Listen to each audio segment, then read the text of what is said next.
ইনশাআল্লাহ আমরা আপনারা সবাই মিলে এবং বিশেষ করে যুবকদের হাত দিয়েই আগামীর বাংলাদেশের ইতিহাস রচিত হবে। আমি জানি ইসলামী আন্দোলনের নেতা যখন ডাক দেন, যদি 1 ঘন্টার নোটিশও ডাক দেওয়া হয়, ঢাকা শহরের লক্ষ মানুষের ঢল নামে এবং তার নির্দেশে আপনারা লক্ষ মানুষ জীবন দিতেও প্রস্তুত। কিন্তু এই মানুষগুলোকে যদি আমি প্রশিক্ষিত করতে পারি সঠিকভাবে, কিভাবে রাষ্ট্র পরিচালনা করতে হবে, কিভাবে বাতিলের চ্যালেঞ্জের মোকাবেলায় কথা বলতে হবে, কিভাবে আমার জনশক্তিকে দেশ পরিচালনার জন্য প্রশিক্ষিত করতে হবে, এই কাজটা যদি করতে পারেন, পৃথিবীতে আপনাকে কেউ আটকাতে পারবে না। আজকের বাংলাদেশে স্বৈর শাসনের বিরুদ্ধে কথা বলতে হচ্ছে, মাদকের বিরুদ্ধে কথা বলতে হচ্ছে। বিড়ালের সামনে আপনি মাছ বারবার রেখে দিয়ে বিড়ালকে যদি নসিহত করতে থাকেন যে বাবা মাছ খাবি না, এটা অপরের মাছ খেলে গুনাহ হবে, বিড়াল শুনবে না, তার প্রকৃতির বিরুদ্ধে এটা। আপনার কাজ হবে মাছটাকে সেখান থেকে সরিয়ে ফেলা। যুবকদেরকে মাদক গ্রহণ করলে কি অন্যায় হবে, হালাল না হারাম, এই কথা বলার আগে মাদকটাকে আপনি ধ্বংস করে ফেলেন। যারা মাদকের ডিলিং করে, যে ইয়াবা বদির কথা আপনারা অনেকে নাম বলতে পারেননি, যে মাদকের সিংহদার কক্সবাজার, আইনজীবী হিসেবে আমি জানি বাংলাদেশের যত মাদকের মামলা হয় তার শতকরা 90% কক্সবাজার থেকে আসে। আপনি ওদেরকে ধরেন, বাকি যুবকদের বাঁচানোর জন্য তো এত নসিহত করার দরকার হবে না। সুতরাং রাষ্ট্র ক্ষমতায় আপনাকে কেন যেতে হবে? আপনি যদি দুনিয়াকে সঠিকভাবে চালাতে চান, তাহলে আপনাকে রাষ্ট্র পরিচালনার পদ্ধতিটা জানতে হবে, অপরাধের উৎসের জায়গাটা বন্ধ করে দিতে হবে। তারপর আপনার এইভাবে বক্তৃতা দেওয়ার আর প্রয়োজন হবে না। আমি শুধু বলতে চাই, একজন কবি মুসলমানদের যুবকদেরকে উদ্দেশ্য করে তার পেছনের ইতিহাস স্মরণ করে একটা বিখ্যাত কবিতা লিখেছিলেন, কবি জোশ মালিহাবাদী। আমি অনেক সময় এই কবিতাটা উদ্ধৃতি দেই।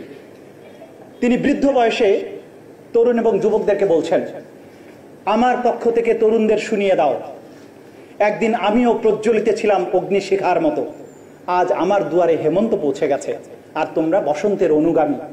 কিন্তু কসম খোদার, আমরা ছিলাম শিকারী, আর এই পুষ্প শোভিত বসন্ত বিহারে তোমরাই পরিণত হয়েছে শিকারী। আমার কথা কি বুঝতে পেরেছেন? যে আমরা তো দুনিয়াব্যাপী শিকারী ছিলাম, আজকে এই মুসলমানরা কেন শিকারে পরিণত হয়েছে? আজকে বাংলাদেশে বসে কি করে একজন মুসলমান দেশের মন্ত্রী বলতে পারে বিদেশে রিকোয়েস্ট করেছে সেই দেশে ক্ষমতায় নিজেকে রাখার জন্য? এটা প্রমাণ করে যে আমরা আমাদের নিজেদের জাতটাকে নিজেরাই চিনতে পারি না। আজকে আসুন, ইসলামী আন্দোলন, ইসলামী যুব আন্দোলনের প্রিয় কর্মী ভাইরা, আপনাদের প্রাণ শক্তি, আপনাদের ইমান, তেজদীপ্ত দেশপ্রেম সবকিছু আমার চোখের ভাসে। কিন্তু আসুন আমরা আপনাদের সাথে একাকার হয়ে আমরা শিখি কিভাবে এই দেশটাকে চালাতে হবে, রাজনীতিটাকে কিভাবে সাকসেসফুলি নিতে হবে। রাষ্ট্র ক্ষমতায় যদি আপনি না যেতে পারেন, আপনার পরিকল্পনা বাস্তবায়ন কিন্তু কখনই করা সম্ভব নয়। এই মাদকের উৎস বন্ধ করতে হলেও আপনাকে রাষ্ট্র ক্ষমতায় যেতে হবে। ভালো মানুষ যদি ক্ষমতায় না যায়, তাহলে সমাজের অশান্তি, সমাজের এই সমস্ত কোনো কিছু আপনি দূর করতে পারবেন না। আমার বাংলাদেশ পার্টি, এবি পার্টির পক্ষ থেকে আপনাদের প্রতি উদাত্ত আহ্বান জানাচ্ছি, ধন্যবাদ জানাচ্ছি। এই ধরনের প্রোগ্রাম আপনারা আয়োজন করছেন। আমরা পরস্পরের কথা বিনিময়ের মধ্য দিয়ে, পরস্পরের সাথে মিশার মধ্য দিয়ে আমরা একে অপরকে জানতে পারবো, আমরা দেশ পরিচালনার জন্য একে অপরের পাশে দাঁড়াতে পারবো। ইনশাআল্লাহ আমরা আপনারা সবাই মিলে এবং বিশেষ করে যুবকদের হাত দিয়েই আগামীর বাংলাদেশের ইতিহাস রচিত হবে। সেই দিনের প্রত্যাশায় মুসলমান পরিচয় দিতে ভয় পাই, কারণ কখন আমার সাথে একটা জঙ্গি ট্যাগ লাগিয়ে দেয়। যে যুবকেরা আজকে আমার সামনে আছেন ইসলামী যুব আন্দোলনের, আমি জানি এই যুবকদের একজনও মাদকের সাথে সম্পৃক্ত নয়। বাংলাদেশে যতগুলো ইসলামী দল আছে, যতগুলো দ্বীনি প্রতিষ্ঠান আছে, তার একজন ছাত্র বা শিক্ষক কেউই মাদকের সাথে সম্পৃক্ত নয়। তাহলে আমরা মাদক নিয়ে কেন আলোচনা করছি?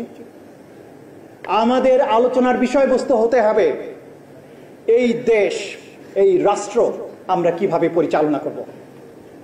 দেখুন, বাংলাদেশের গত পরিসংখ্যানে 92% মানুষ মুসলমান হিসেবে আমার আদমশুমারিতে এসছে। এই দেশে লক্ষ লক্ষ মসজিদ আছে, দ্বীনি প্রতিষ্ঠান আছে, আপনাদের মতো দ্বীনি শিক্ষায় শিক্ষিত লাখো যুবক আছে, কিন্তু এই দেশের রাষ্ট্র ক্ষমতায় আপনারা নেই কেন? আমাকে মনে রাখতে হবে এই জায়গা। আমি অন্যদের বক্তৃতা থেকে ভিন্নভাবে কথা বলবো। আমার যুবকদেরকে আমরা বলছি সরকার পরিবর্তনের জন্য যুদ্ধ করব, রক্ত দেওয়ার কথা বলছি। রক্ত তো বারবারই দিয়েছে এই জাতি। আপনি ক্ষমতায় পরিবর্তন করলেন, তারপর কি? কে আসবে ক্ষমতায়? দেশটা কিভাবে পরিচালিত হবে? আমার আজকের যুবক ভাইদের কি সেই ট্রেনিং আছে? কোরআন শরীফে একটা আয়াত আছে, কুল হাল ইয়াস্তাইল্লাযিনা ইয়ালামুনা ওয়াল্লাযিনা লা ইয়ালামুন। রাসূলকে আল্লাহ তাআলা বলছেন, বলো যে জানে আর যে জানে না সে কি সমান? তাহলে আমার যুবক ভাইরা যাদের ইমানের দীপ্তি আছে, শাহাদাতের তামান্না আছে, দেশপ্রেম আছে, কিন্তু তাদের হাতে শাসন ক্ষমতা নেই কেন? এর জবাব আমাকে খুঁজতে হবে।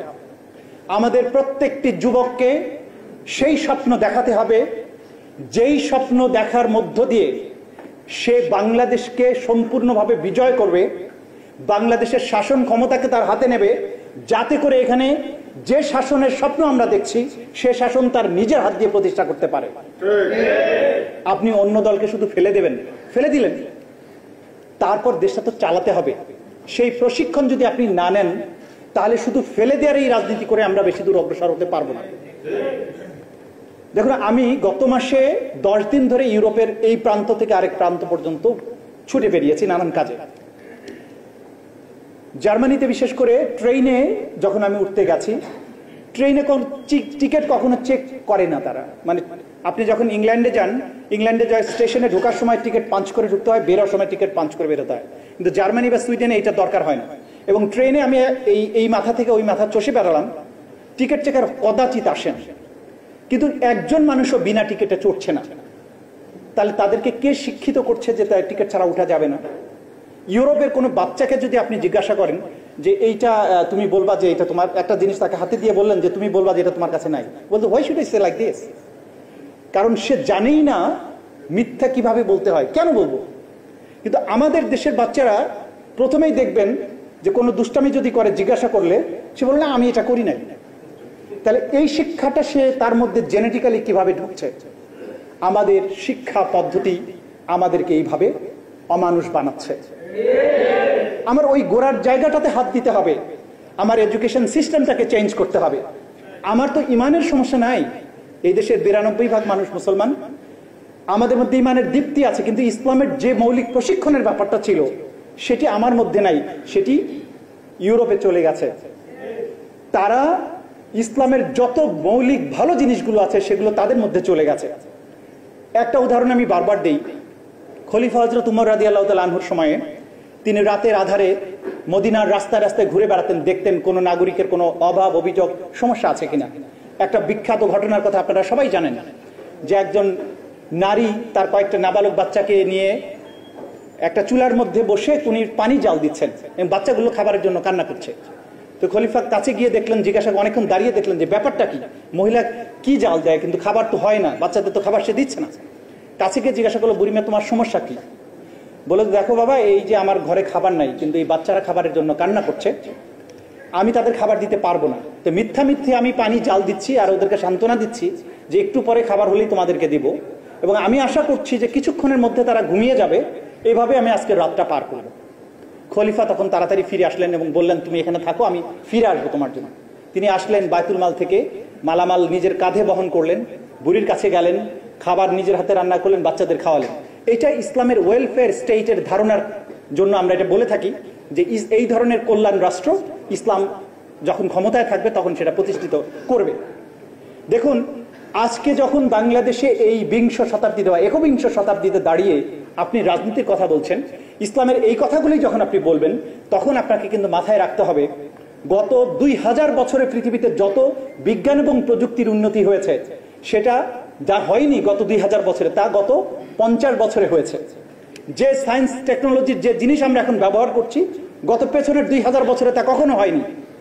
এবং খিলাফতের যে রাষ্ট্র ব্যবস্থা সে সময় ছিল, আজকে কিন্তু দুনিয়াটা সেভাবে বদলে গেছে। আমরা এখন বাংলাদেশে বসে গণতান্ত্রিক আন্দোলনের কথা বলছি, কারণ রাষ্ট্র ব্যবস্থার ধারণা পাল্টে গেছে। এখন আমি কল্যাণ রাষ্ট্রের যে কথাটি বলছিলাম, যে আজকে যখন করোনার সময় গোটা দুনিয়াতে লকডাউন দেওয়া হলো, মানুষ ঘরে বসে খাবে কি? ইউরোপ আমেরিকাতে তখন তারা তাদের নাগরিকদের বলল, আপনারা ঘরে থাকবেন, প্রত্যেকের ঘরে ঘরে খাবার পৌঁছে দেওয়া হবে। কিভাবে? প্রত্যেকের ব্যাংক অ্যাকাউন্ট আছে, আইডি কার্ড আছে, এটা সরকারের কাছে আছে, তাদের ব্যাংকে মাসের শেষে নির্দিষ্ট পরিমাণে টাকা সরকারের ফান্ড থেকে জমা হয়ে গেল। তাহলে কি হচ্ছে যে নাগরিক না খেয়ে মরছে কিনা এটা আপনি ঘরে ঘরে না গিয়েও আপনি বুঝতে পারছেন, কারণ তাকে আপনি ঘরে রেখেছেন, রাষ্ট্রের টাকাটা তার ঘরে পৌঁছে গেল। এখানে মেম্বার চেয়ারম্যানকে ধরার দরকার নাই। বয়স্ক ভাতা পাওয়ার জন্য 100 বছর পার হওয়ার পরেও মেম্বার সাহেবের দয়া হয় না যে একটা মহিলাকে বয়স্ক কার্ড দেবে। আপনি ওই কল্যাণ রাষ্ট্রে যদি আপনি ডিজেবল হন, আপনি যদি চাকরি না থাকে, জবলেস হন, শুধু রিপোর্ট করবেন যে আমার চাকরি নাই, তাহলে একটা নির্দিষ্ট পরিমাণের ভাতা রাষ্ট্র থেকে আপনার ব্যাংকের অ্যাকাউন্টে জমা হয়ে যাবে। তাহলে এইটা কি ইসলামের ওই ধারণার সাথে একই রকম হয় না? নিশ্চয়ই হয়। এখন আজকে যারা আমরা ইসলামী রাজনীতি করছি, আমাদের কর্মীদেরকে এটা প্রশিক্ষিত করতে হবে যে কল্যাণ রাষ্ট্র আমরা কিভাবে বাস্তবায়ন করব। যখন আমরা মানুষের কাছে কথা বলতে যাচ্ছি, আপনাকে মনে রাখতে হবে যে দুনিয়া এখন সংকীর্ণ হয়ে গেছে, এটাকে বলে গ্লোবাল ভিলেজ।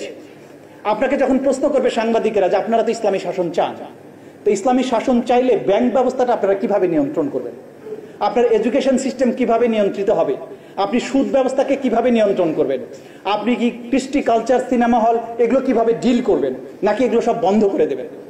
এই প্রশ্নগুলোর স্মার্ট অ্যান্সার ইসলামী আন্দোলনের কর্মীদেরকে জানতে হবে, তাহলে রাজনীতির মাঠে আপনারা টিকতে পারবেন। দুনিয়ার স্মার্টেস্ট পিপল হচ্ছে মুসলিমরা, কিন্তু আপনি যদি এই বিষয়ে সচেতন না হন, আপনি যদি এই জিনিসটা বুঝতে না পারেন, তাহলে দুনিয়া শাসন করা আমাদের পক্ষে সম্ভব হবে না, এটা আমাদেরকে বুঝতে হবে। সুতরাং আজকে আমি ভিন্ন সুরেই আপনাদেরকে